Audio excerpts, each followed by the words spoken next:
You feeling good, Tony? How you feeling? I'm feeling good.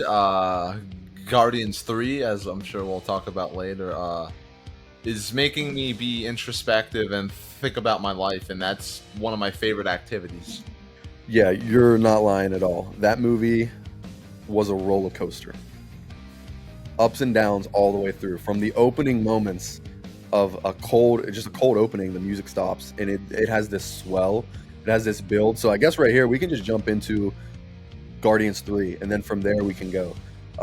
Because we really want to get this off our chest. We actually just saw it. We got back and we're in the studio now. So the movie was an absolute roller coaster. I think his That's best crazy. performance in the MCU since Infinity War. Okay, I got something to say real quick. I love Star-Lord ever since the first Guardians movie. And here's the thing. I was not as mad at him like other people were in Infinity War when he got mad and stopped Thanos. Yes, it was his fault, but I got where he was coming from. And everybody, I want to ask you this question too. Everybody got emotional when people started disappearing. When Thanos snapped, I didn't get emotional until Star-Lord disappeared. I felt more sad when Star-Lord disappeared than Peter, and nobody else felt that way, but I was so sad when Star-Lord got snapped. So, uh, you probably got destroyed when Peter left. Well, I guess Uh, maybe not because the MCU Actually, Peter. I wasn't, like everybody after the fact was like, oh, it was like so emotional and Peter got snapped and he was like scared and holding on to Tony. I recognize that, but the thing that actually got me and times I've watched Infinity War, the one moment that always makes me choke up is when Groot fades away.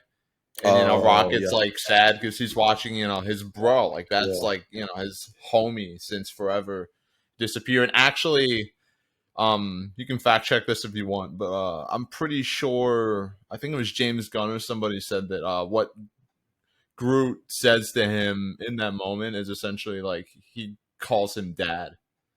He says that, and it's just like because like that character, he's like lost so much, he's grown so much, found this family, and then for him to see like like one of the few people he loves in this entire universe fade away, that was what really stood out to me. Yeah, and I think we both share this same sentiment that this is the best movie since Infinity War. I don't think that's even up for debate. For me, you can fact check me on my own letterbox. I have Guardians 3 rated as the best MCU film. It's my favorite. I think it is the best. And that's why I'm asking the question, Yeah, definitely. what's the first comic book movie that made you say this is cinema? Because while I was watching Guardians Volume 3, I was like this is cinema. And it's not the first, and that's a very interesting question. We'll get into that, but Infinity War, great movie. Guardians 3 really reminds us of that because it is so good as a team up movie. It has so many characters and it does them all justice. It sets up things in the beginning of the movie that you don't even think are important that it's not setting up. You're like, "Oh, this is just, part of the movie." But no, it's setting up specific plot lines and storylines that go to the end of the movie and get paid off in a very satisfying way that isn't just fan service. Like for one of my favorite things at the beginning is when Rocket is walking on the ceiling and she's like, "What are you doing?" He's like, Yeah. "Oh, I'm testing out my gravity boots." And at the end of the movie, Ah, activates the gravity I didn't boots. even think about that. Yep. So in his mind, Rocket was thinking about how he could beat the High Evolutionary, even though he had no idea if he would ever see him again. And that is just one of the plot lines, that or I guess little things that are set up in the beginning with these characters that gets paid off at the end. So there's a lot. We could dive into this entire movie detail by detail, but give me your overall thoughts of the movie and we can do spoilers. Give me your thoughts on the movie. You talked a little bit about Infinity War and Groot and Rocket. How do you feel about Rocket in Guardians 3? Because he destroyed me. Dude, He destroyed you know what? Like we talked, yesterday we did our episode for Mental Health Awareness Month, and we got a little personal. I was a little open about my life, which isn't something I do often, but I felt fairly comfortable doing it, at least more so, than I would have been in the past. And Rocket's arc in this movie, like it's weird, like he's kind of unconscious for a lot of the movie, but he still has an arc. That's just how great the writing is. Um, I'd say his and Star Lord's close behind are like really match up to where I am in my life That's true. Yeah, to a degree. Like, it was so relatable. have you ever like seen a movie or played a game and it was just like, how did the creators like read my mind? Like, this is weird. Like, it was like there was so many things in this movie, like like specific lines where like like I'm gonna take them as life lessons. Genuinely, like Star Lord saying like like I can't keep jumping from lily pad to lily pad. I have to learn how to swim. Like Rocket not feeling like his life has a purpose because he was just some like science experiment, and then like him like being asked to lead the Guardians of the Galaxy and finally paying off when he calls himself the captain in Infinity War. He's like being playful with Quill. He's like, I'm the captain now. Like Thor recognizes me as the captain. Now he is the captain, and I kind of feel like like that's what my life journey is, and it's just crazy, man. Like I think this is the most I've cried in a movie theater, maybe ever. It was definitely, I cried once, but it was definitely the most emotional. Because I was fighting it. And you brought up Star Lord, you brought up Rocket. There's two others. First, I want to go to Nebula. She was a standout in this movie as somebody who was also in the first Guardians movie and was set up, and she was almost on that Loki arc, as he was started out as a bad guy helping out the villain, and he had almost a 180, and Nebula has had a complete 180. And you have a lot of insight on these characters, but Nebula at the end, when she said, I want to set up a new society, one where these kids could have a life that I never had, and that was a complete payoff for her character arc. Was great. Gamora's was a little different because dying and coming back, but Nebula, great character, complete. you know I never thought she would be one of my favorites in the MCU, but she killed it. And then one of my all-time favorite characters is Drax. And They did right by Drax bro, because I felt like since Guardians 2, he's just been a complete joke. Like he's had moments, of like really good drama and stuff, but he's just been like this stupid clown, and I didn't like. But but he in has this those movie, I moments. felt Yeah. like they found the balance. Like he has moments in this movie where I felt like even because obviously the second movie was written by James Gunn. He had more story input than he did on one. So that's why there were certain things that feel like he went a little far in a few places. But in this movie, I feel like he was maybe going, I need to steer Drax a little bit. And, like, I don't know if Dave Bautista is going to be done with the role, but, like, I feel like he's just getting started. Like, we've just seen the tip of the iceberg with Drax, and this is maybe, I think, the best he's been in any of his movies. I can't believe they didn't have. I mean, of course, this movie was focused on Rocket's flashbacks. Imagine a flashback of Drax where he saw his wife and kids the same way that Kraglin saw Yondu kind of appear. Yeah, dude. Because the moment with Drax and those kids, that felt like that could have been a whole movie in itself, with kind of focusing on Drax's backstory and finding his purpose as becoming a dad. Which that line killed me in the movie. Oh my god. That line was, it was so good, because you find out that he was the destroyer because he's just angry and he wanted revenge for his family. And they talk about that in the first movie, but in this movie you get a sense of he's angry and fighting for the ones he loves, not against the people he hates. And it's funny because he does a 180 like a lot of characters in this, where at the beginning he has a funny line where he's like, we're going to kill the one person that nobody loves and we hate. And at the end, his focus isn't on killing the High Evolutionary, but it's on saving the children.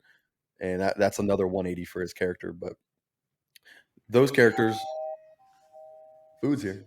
You mind getting it? Nah, it's fine. Just grab it. I'll edit it out, or not. We'll see. It's Pizza time.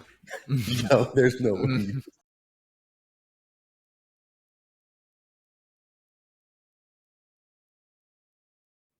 Did you ask him if he wants to hop on the podcast? No, that's fine. We can new audience, bro. New demographic we can reach. But yeah, Star Lord, Rocket, Groot didn't have a lot in this movie, but he was utilized in I think a better way. He did have he finally talked. He said, "I love you guys." Yeah. That was cool. I get it. You know, whatever.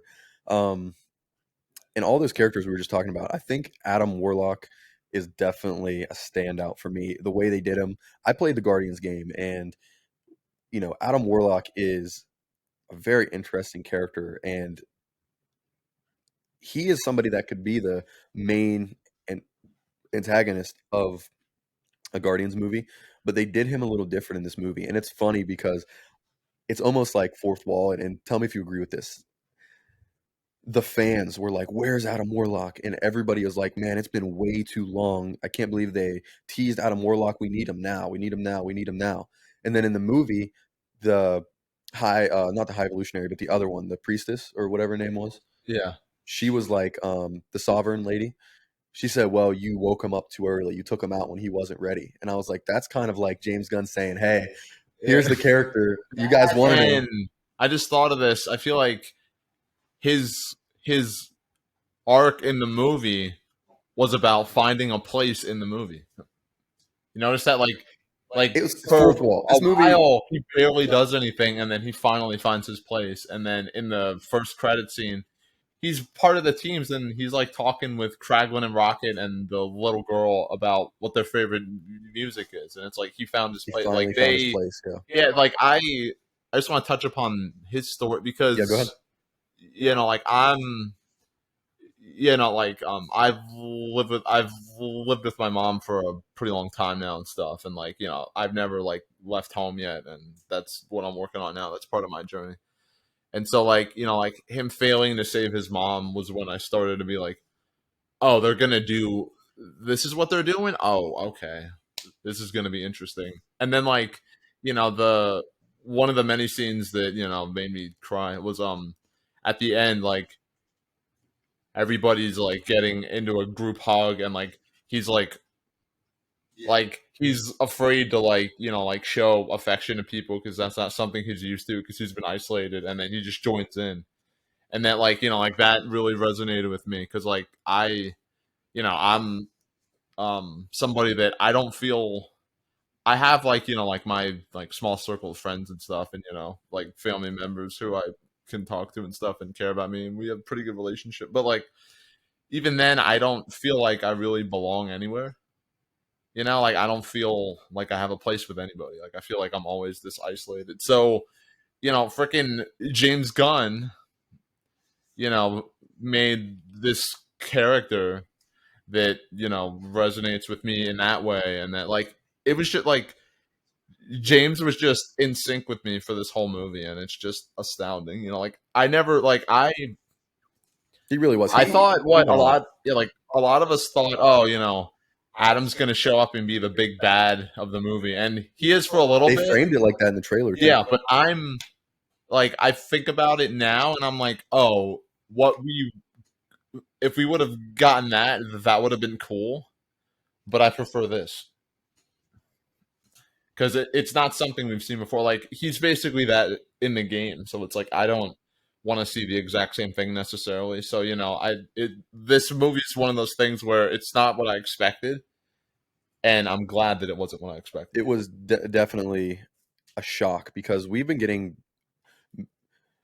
for all of you know the comic book movies, we've been getting very you know mediocre movies out of them for a long time now, and there's only been a few standouts, and this is definitely a standout, and I think it's a shock because who was expecting this? You know what I I mean? was so worried that because you know a lot of times the third movie in a trilogy falls on its Hit face, or miss, yeah. and I don't. I'm curious to see what you think, but I think this might be my favorite movie in the trilogy, It is mine. Yeah, it's my favorite MCU which movie. shocks me Yeah. because that rarely ever happens.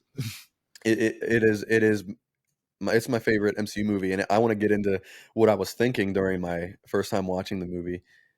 30 minutes in, I was like, I think this is my favorite MCU movie. 30 minutes in, and it's because just that whole opening scene, you can tell it's a real set. It's a practical set, and the fighting was stand out in this movie because a lot of it looked like it was real fight, like practical. It wasn't just CGI people, even though it was. It was literally CGI people, but it looked like practical effects. Like when Drax was throwing Warlock around, it looked like it had weight to it. It looked like he was legit throwing somebody around, Yeah. Batista bombing people. And um, I loved it. And in 30 minutes in, I was like, this is probably my favorite. An hour in, I was like, this is my favorite MCU movie. And you get to about the middle of the second act when they show up on Counter Earth, and uh, Drax says, "I have a bad feeling about this." I'm like, James Gunn is taking George Lucas's. He's just. What did I text you? I text you something. He is Oh yeah. what did I text you? He is just coming at these directors where he. I don't want to slander George on this. I can't do it. No, I mean, I feel like if there's any director nowadays who's like the modern like spiritual successor to George Lucas, it's probably James Gunn. You know what? I thought that because George would make a movie like this nowadays because he tried doing it in uh The Phantom Menace with CGI and storytelling like this. I was watching this and I'm like, this is a mixture of pop culture. Like this is pop culture at its finest, specifically. And another part that I thought was towards the end when you get the with Adam Warlock in space. Remember that when he That was a reference to Peter and Gamora in the first one. I was like, It seems like I was like, he just showed Zack Snyder up with all the symbolism for Man of Steel and in Batman v Superman and all that with Justice League. Whenever he was walking out carrying um Adam when what was it? He was carrying somebody and it had that imagery when he was doing that, the famous oh yeah. thing he was doing. He was alluding to that and I'm like, he is making an epic. And at the end of the movie, I was like, this is an epic. And I'm like, this rivals my favorite movie ever, Revenge of the Sith. This rivals a franchise like Star Wars. And I never expected that from the MCU. And it's not just because it's just a good comic book movie. It's also like this is one of the few MCU movies where I'm watching it and I'm like, I feel like a human decided how this should be shot, how this should be graded, how it should be edited, how it should be composed. Like, because a lot of I'd say like after Phase 2, a lot of these movies. Let's be honest, I like most of the MCU movies, but I'd say very few of them I watch, and I'm like, yeah, this actually feels like it was made by people as opposed to generated by an AI made on an assembly line. Like so, like it has like they I love that Marvel Studios absolutely lets James just have his way. Like they're like really hands on with a lot of the other people they work with, sadly. But it seems like when they work with James Gunn, they're like, "You want to do this? Okay, you go make your movie. You don't need us to tell you what to do." So yeah, and we talked about the characters, we talked about the story, some of the overall themes. I related this back to other movies and franchises and how this movie made me feel. So now my question,